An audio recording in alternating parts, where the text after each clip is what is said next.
ஸ்ரீமத் பாம்பன் சுவாமிகள் தாம் பாடியருளிய காசி யாத்திரையில் மாணிப் பிறப்பன் வலசை என்றும் பெருவேண்டுகோள் பாடலில் மாடாடுகள் பல்கும் திருவளமேவு பிறப்பை காடு என்றும் இடையராது நிற்க விழைதல் பதிகத்தில் நிலவளம் தரும் பிறப்பை ஈமமா நிலன் என்றும் சீர்த்த செல்வர் வாழும் பிறப்பை என்தினை என்றும் போற்றியுள்ளார். பாம்பன் சுவாமிகள் கிபி 1902 ஆடி மாத துவக்கத்தில் காசி யாத்திரை தொடங்கினார். காசியில் கங்கை ஸ்நானம் முடித்து ஹரித்வாரை அடைந்தார்.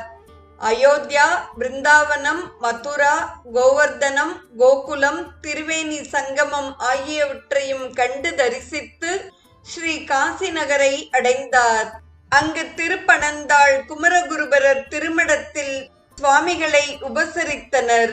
குமரகுருபர சுவாமிகளை தரிசித்துவிட்டு மேன்மாடியில் தமக்கு இடப்பட்ட உணவை உண்டுவிட்டு கை கழுவிவிட்டு வந்து தாம் மேலே போர்த்திக் கொள்ளும் வெள்ளை துணியானது வைக்கப்பட்ட இடத்தில் இல்லாதது கண்டு திகைத்தார்.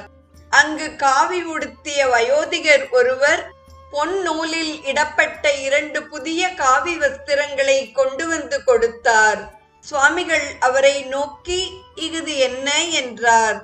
"இது குமரகுருபரர் திருமடம். தாங்களோ அப்பெரியார் பெயருடைய சுவாமிகள். இதை பெற்றுக்கொள்வது உங்கள் கடமை. என்னை அறியாமல் இக்காரியம் செய்வதற்கு என் மனம் தூண்டியது. மறுக்க வேண்டாம்" என்று கூறினார். இந்நிகழ்ச்சியை சுவாமிகள் தமது காசி யாத்திரை என்னும் செய்யுளில் பதிவு செய்துள்ளார்.